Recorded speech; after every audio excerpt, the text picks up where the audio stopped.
بسم اللہ الرحمن الرحیم۔ حضرت شیخ سعدی بیان کرتے ہیں کہ عجم کا ایک بادشاہ کسی ایسی بیماری میں مبتلا ہو گیا جس کا علاج طبیبوں کے پاس بھی نہ تھا۔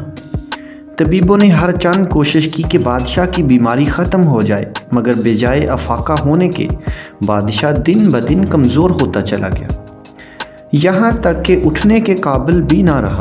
جب ہر قسم کے علاج معالجے سے مایوسی ہو گئی تو بادشاہ کے درباریوں میں سے ایک نے کہا کہ حضور فلاں شہر میں اللہ کا ایک کامل بندہ رہتا ہے، اگر وہ اللہ کی بارگاہ میں آپ کی صحت یابی کے لیے دعا کرے تو اللہ عز و جل یقیناً اس کی دعا قبول کریں گے۔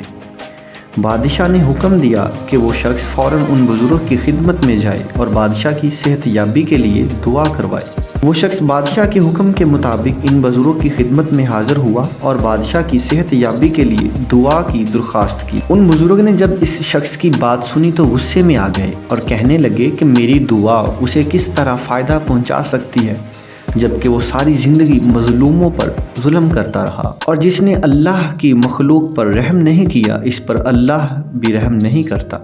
بادشاہ کو چاہیے کہ پہلے اپنے گناہوں سے توبہ کرے اور پھر اللہ عز و جل کی رحمت کا امیدوار ہو۔ وہ شخص بادشاہ کی خدمت میں حاضر ہوا اور ان بزرگ کی بات بادشاہ کے گوش گزار کی۔ بادشاہ کو توبہ کی توفیق نصیب ہوئی اور بادشاہ نے تمام بے گناہ قیدیوں کو قید سے آزاد کر دیا اور مساکین و فقراء کے لیے اپنے خزانوں کے منہ کھول دیے۔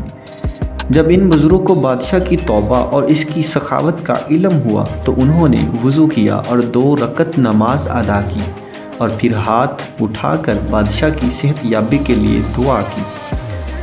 اب ان بزرگوں کی دعا ختم نہ ہوئی تھی کہ اللہ نے بادشاہ کو صحت یابی عطا فرما دی اور اس کا مرض جاتا رہا۔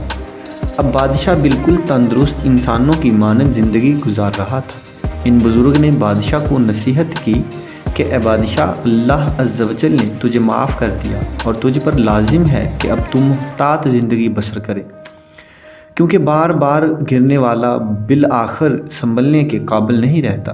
بس اب تو احتیاط سے کام لے اور کسی کی حق تلفی نہ ہونے دے۔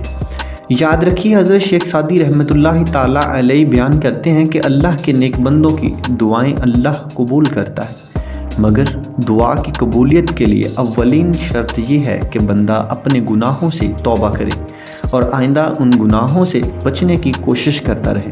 اللہ عز و جل کے نیک بندوں کی دعائیں اللہ عز و جل رد نہیں کرتا۔